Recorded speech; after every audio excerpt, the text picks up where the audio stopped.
Hello guys, today I am going to be ranking the Matchbox basic new models of 2021. Now there's like one or two that I did not get, but I got a majority of them because I liked a lot of them. And, you know, I think I should have gotten some of the ones I didn't like just so I had a little bit to put on the bottom, but this was very hard to rank them. Very hard. And I really have no reason for putting them in the spot that I did other than I like the next one better.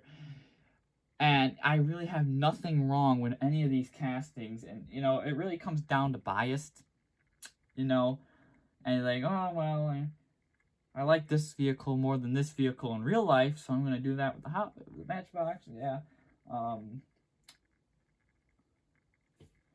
We'll see. I have my little nitpicky complaints, and I know people know, like, oh, you complained a lot in the Hot Wheels one. I know, I was just trying to justify my placements. But I'm not going to have much complaints in this one, and that's going to be really hard. Like, why is that car in last place? Well, I don't know, I like next place better. So how many we have here? We got 2, 4, 6, 8, 10, 12, 14, 16, 17 cars here to rank. I think there was 20, so... I didn't buy most of them, or I bought most of them. There's a couple I didn't buy. Well, I actually did get rid of the Capri, too. XLT Off-Road Bear. He wanted the Capri, so I'm like, yeah. I'll send it to you. And, of course, I already did a little bit of custom work on it, and he really liked my custom work on that one, so I was happy with that. So, we're going to start with 17th place. I guess you can say my most disappointing new model, the Land Rover Defender. Yeah, you already know I did not like this thing in a two-door at all, and I think that Matchbox made it very small, but I think that complaint is really discrediting it because the amount of detail I put in this one is very nice. I like all the details that are here. I just don't like how small it is. They put all these details in a very small casting, and it doesn't work well. But there's a little Land Rover. It's cute. I wish there was a four-door. I really like the four doors. I actually just saw one the other day. They're really nice. I really like it. But yeah, there's the little baby Land Rover. Yeah, and this is where it gets hard because after that, I did not know how to place these. 16th place, we got the Chevy Nova. I have nothing wrong with this casting whatsoever, other than, well, the paint livery, because it's not an SS at all. They didn't tool this casting to be an SS, but they put the SS livery on it. So I guess that's a little complaint, but it's nothing too bad. Casting wise, it's a very nice casting, and I'll probably be buying more of them. I like it. I think they were gonna do a red one, aren't they? I don't remember. But this like sapphire color is really nice. But of course, that is a SS color, and they put it on a base model. Next up was this 15th place, top 15. We got the Mclaren Spider. I'm not much of a Mclaren guy, and I think this casting is gonna grow on me. But as of right now, I mean, the taillight decals were sloppy on this one, and the fact that the window is part of the interior, just plastic, kind of ruins the effect. It's like very tinted, but the fact that you can see the interior, like if you're gonna tint the windows and not put an interior in there, it's fine. But if you're gonna tint the windows and stick an interior in there, it's gonna be very weird, especially when the rest of it's opened. So yeah, this thing just looks weird to me. I wished the window was clear, but otherwise it's a very good casting. They got all the details in this thing. Look at all those body lines. Yeah, very nice job by Matchbox and the Mclaren. I think they're trying to do like their one supercar every year kind of thing going on here, and they kind of did two this year with the freaking Tesla Roadster. Again, this casting is wonderful. I don't care for the flat red, and I also don't care for Tesla in general. So that's why this thing's so low. Maybe if I like Teslas, it'd be a little higher. But yeah. 14th place goes to the Tesla Roadster. You know, smooth bottom. What's that? 14, 13 goes to the Bentley Bontega. Bontega? A little bit dusty. Oh, there it goes. I really like the color they used on this one. And this one's not low because of the no interior. I'm fine with it not having interior. Contrary to what some people might think. Yeah, I don't mind that there isn't an interior on this one. I think the casting's very well done, and if that's something we have to sacrifice for a nice model, and it seems like most of the large SUVs are getting their interiors booted because with the Dodge Durango coming out, that just came out for 2022, that has no interior. So I think it's these larger SUVs, but hey, this thing is heavy. This thing's a brick. So I don't know how they can make it this heavy and also stick an interior in it. It's also large, which I like, because Matchbox isn't known for being true 1/64 scale, but the size of this thing, it looks like it almost is true to scale.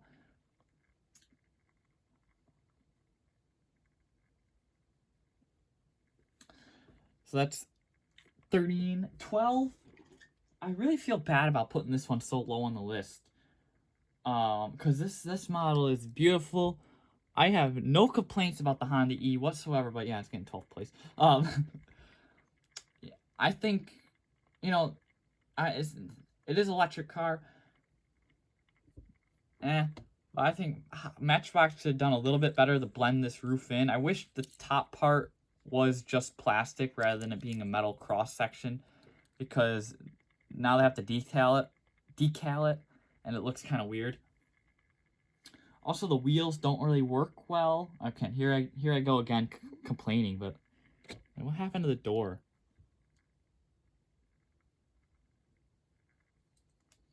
Got like scuff marks on the door. Interesting. Well, I do have extras, so I might just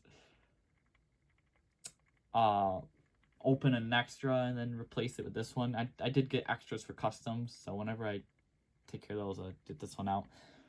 I actually did a custom on it, if you remember. Oh, jeez. I just sent a random Matchbox Datsun off the side of the table. I was only grabbing my custom, jeez.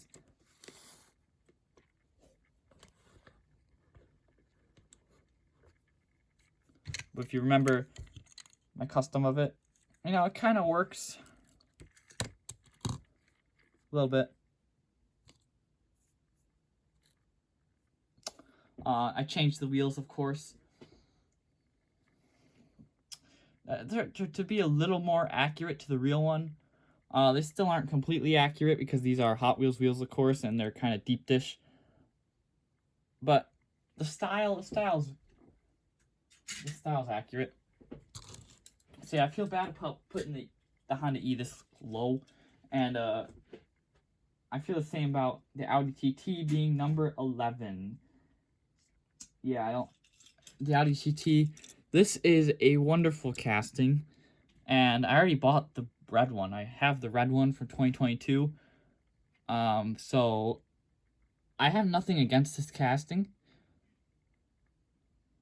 but something's gotta be 11th place, and yeah, it just had to be the Audi TT. I guess if I'm gonna try to make a complaint, it's gonna be about the tampos on the grill, but that's really it. And why is this going so slow? Do you need to get close to the light or something? You can do that. Does this turn off?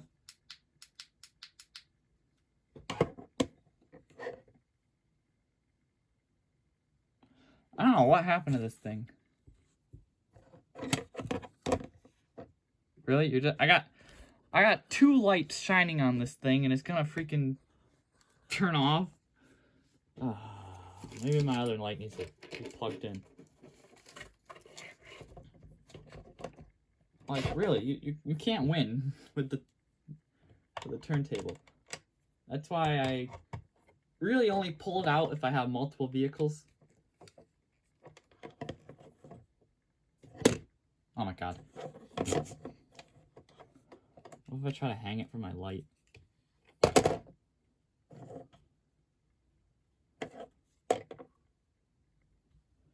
Alright, if I have to, I'll use my hands, but yeah, there's the TT. Number 10, the shooting brake. Look at this thing. Jeez. Yeah, that shows the dust.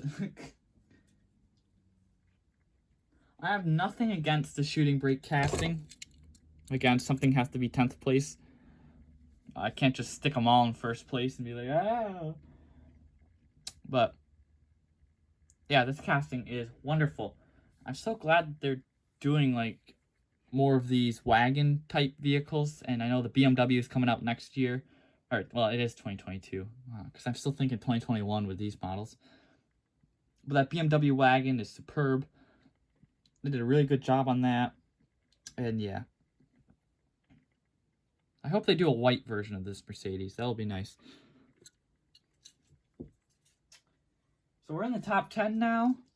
And let's get some retro vehicles in here. We got the Cadillac El Dorado. Now, a lot of people forgot about this one being a new model because it kind of appeared in the Cadillac set.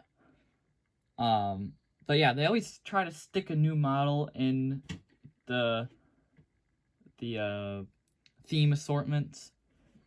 And this being one of them. I know they were planning to put the Durango in the Dodge set coming to Walmart. I assume sometime February. I think it's debuting February. But I guess something happened with the Dodge set development and they had to cancel it. Or they didn't cancel it. They had to postpone it. So the basic one ended up getting out before the set one, so it can't really debut in that set now. But yeah, here's the El Dorado. I like it. It seems like it's a bit flat, you know. Of course, they had to scale it down a lot because it's a large car. And the window kind of looks a bit rounded to me, but maybe that's just me looking at it. Maybe that's accurate. I don't know. But like looking head on at it, the window piece looks a bit rounded, but that's just nitpicky. Again, I'm making excuses. And actually, the way I was ranking this, a lot of the vintage vehicles fell in near each other. Here's the Buick Skylar. Yeah, the Buick Skylar. This was a very unique casting for them to do. This has taken 8th place on my list. Very, very interesting casting for them to do. You don't see many diecast brands who are like, oh, I'm going to do a Buick Skylar. Yeah, you don't see it much. So I'm happy that Matchbox did it. Yeah, Hot Wheels would probably never do it. If they did, it'd be slammed to the ground with some flames on it. And it's a convertible. Pretty cool. All right, got 3 new convertible castings this year with the McLaren, the El Dorado, and the Buick. So I like that. The chrome trim on this thing looks very nice. Of course, the chrome bumpers. And then I almost forgot about this one. This casting. What was this? Well, I forget what this is. The Plymouth Savoyer. Look at that. Just in plain old black with some chrome trim. This thing's mean looking. Looks like a cop car. I love it. So this is 7th place with the Buick, or the Plymouth Savoyer. Oh god. This thing's sweet. And of course the rear end details. The chrome trim. Awesome. Awesome, awesome. Oh, it's like a metal flake black, actually. That's a metal flake black. That is even better. It's like every new model for 2022 is going to be metal flake black. I don't know if you've noticed that. Except for the little speedster thing. But, you know, the Mitsubishi 3000 GT, the Dodge Durango, and the BMW so far, all are metal flake black, and I think that's kind of cool. It'd be funny if every new model is going to be metal flake black, but I don't see them doing that. Of course, you got like the Ford Lightning, they'll probably do that silver. Yeah. We're going number 6, the Mazda 3. yeah, you might have been surprised at putting this one quite low, but it's really the headlights that did it for me. I mean, the casting's very nice, but they made the headlights, I think they're not long enough, and they are very fat. I think this should be a little more streamlined, but otherwise, this casting is very nice. Interesting choice to make the spoiler part of the window. Just an extra step for customizing, I guess. You gotta change out the window. I also don't like the chrome wheels, but I now I'm just nitpicking the regular release. As a casting, the casting itself is what got it. 6th place. If it wasn't a good casting, then it would have been way lower. So I am very happy with this. So glad Hot Wheels or Matchbox did a Mazda 3, so maybe I can customize them. Because I was not buying extras at the time I could have customized, let's be honest. I'm not doing that. We are in the top 5 now. In 5th place, we got the Dodge Swept Side. Again, I told you I was keeping the classic cars. This really. I guess it's heavy. Yeah, this casting is heavy, and I love it. And you can see mine has a little bit of extra details. This casting was so easy to make. Look at that. Everything I did on the back there is extra. I even painted in there. I painted the top of the fins, painted the roof. Of course, I painted the front end. And this casting is going to be one of the easiest ones to customize without drilling. And the weird thing about this casting is, though, well, not so much the casting, the deco. They left, like, the flares open. Like, the fenders, that was still, like, body color. So I had to paint it. I don't know if you can tell. Well, you can tell right there that I painted it. Maybe you can't. See how much lighter it is right there on the edge rather than the middle? Yeah. I had to go over it. But yeah, otherwise, this casting is very, very nice. And this, again, isn't something that I was asking for from Matchbox. Like, oh, I hope they do a Dodge Swept Side. And actually, when they showed the teaser photos, I thought it was a Chevy Cameo. Because they only showed the bed. And yeah, it looked like a Chevy Cameo. And I don't know how you can blame me for that, because it does look very similar to a Cameo. But that is 5th place. 4th place, the Toyota MR2. And of course, my opinion on it can change on a daily basis, and I haven't customized it yet, so if I did, it might fall higher. But of course, I gotta paint the front pillars black. I gotta paint the bumper white. A lot of things I gotta do to this. Just tweak it up a bit. Make it more accurate. But as a casting, it is a very nice casting. And nobody expected Matchbox to do an MR2. And they did do one years ago. But yeah, this is a very welcome one. And it'll be a nice vehicle to partner with the Matchbox MR2 coming out next year. They are doing the SW20, so the next generation after this one, which that will be interesting. I like the SW20. I think that's my favorite of the MR2s. And it was an initial D. They better do it in blue, because then I can have initial D one. But there is the SW20. Or no, this is not the SW20. Number 3, we're in the top 3, and but you didn't expect that in my top 3, did you? The Ford Bronco. This thing is heavy. Another very heavy vehicle. And the fact that they made it a 4-door, I appreciate. I like it as a 4-door. They didn't make the same mistake as the Land Rover. And of course, Hot Wheels already did the 2-door, and that's why I don't like the Hot Wheels one. Actually, I could have included that on my list, and I didn't even. That's how much I did not like it, because I forgot about it. Yep. There is the Matchbox Bronco. 3rd place. Good job, buddy. That's all I gotta say about it. Let's see 2nd place.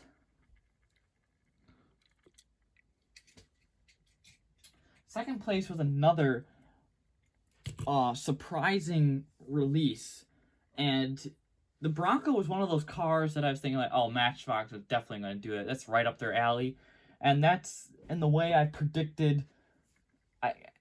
Some of you remember during the convention, before it started, I was going to like, all right, the Ford Mustang Mach-E, Matchbox has to do that. They always like doing these cars fresh off the line. They said they want to do more electric vehicles. The Mustang Mach-E's got to be on there. And yeah, it was. And I also saw a freaking Toyota 4Runner like through the bubble wrap. I also predicted that one too. Like, hey, that looks like a Toyota 4Runner. Yeah. If you don't believe me, then that's fine. But the ones who were there when I was saying that, oh no. But number 2, the Subaru Forester. Very surprising for Matchbox 2. Nobody was asking for a Forester. Well, maybe so that Cash Car Guru was. We know he was. But I mean, I know I would have loved for Matchbox to do a Forester, but the fact that they actually did it is crazy. And we know they needed more Subarus in their lineup. Because the SVX and the Sandbar are kind of like very unique ones. They needed some more ones you see every day on the road. And the Forester? Well, that's a great pick. Maybe they'll do more another time. I think an Outback would be cool too, because, you know, the Forester's a start, only because Tomica does them. Tomica does a bunch of them. But I know something like the Outback, the Crosstrek, or even the Ascent, you know, something that Tomica won't do, I think would be a good choice for Matchbox. So, Forester's number 2. And number 1, my favorite new model of 2021. Can you guess what it is? What's the one model that I have not shown yet? Actually, I reviewed this thing a while ago, so you guys might not even be thinking of it. The Hilux. Just wonderful casting. And of course, for those who follow me on Instagram, you know I'm doing a custom one with a flatbed on it. Yeah, I gotta paint it. I don't know if I'm gonna paint it or if I'm gonna wait until summer to paint it, but it'll look a lot better once it's painted. But yeah, that is my number 1 pick, the Toyota Hilux. I love it. I absolutely love it. I love the, you know, and of course Matchbox is saying like, oh, we want to do more, you know, vehicles that are specific to a certain market. And this one's obviously, the Hilux is a very, you know, when I think of the Hilux, I think of, oh, it's an Australian vehicle, and it is. It's built specifically for the Australian market. I know Japan has their own version of the Hilux, but this is the Japanese, or no, this is the Australian version. I know Tomica does the Japanese version, and they're very different.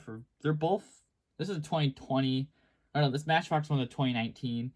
The Tomica is a 2020, but they're both very different. And when I do, I'll compare them. But yeah, the Tomica one is the Japanese spec. The Matchbox is the Australian spec, and I think that's really cool. So yeah, Hilux is number 1 in my book. And that's all I got for you guys today. My little ranking. Let me know what your, top 3, if you want to be ambitious, top 5 are in the comments below. And yep, that's all I got. So thanks for watching. I'll see you on the next one. Take care, guys. Bye.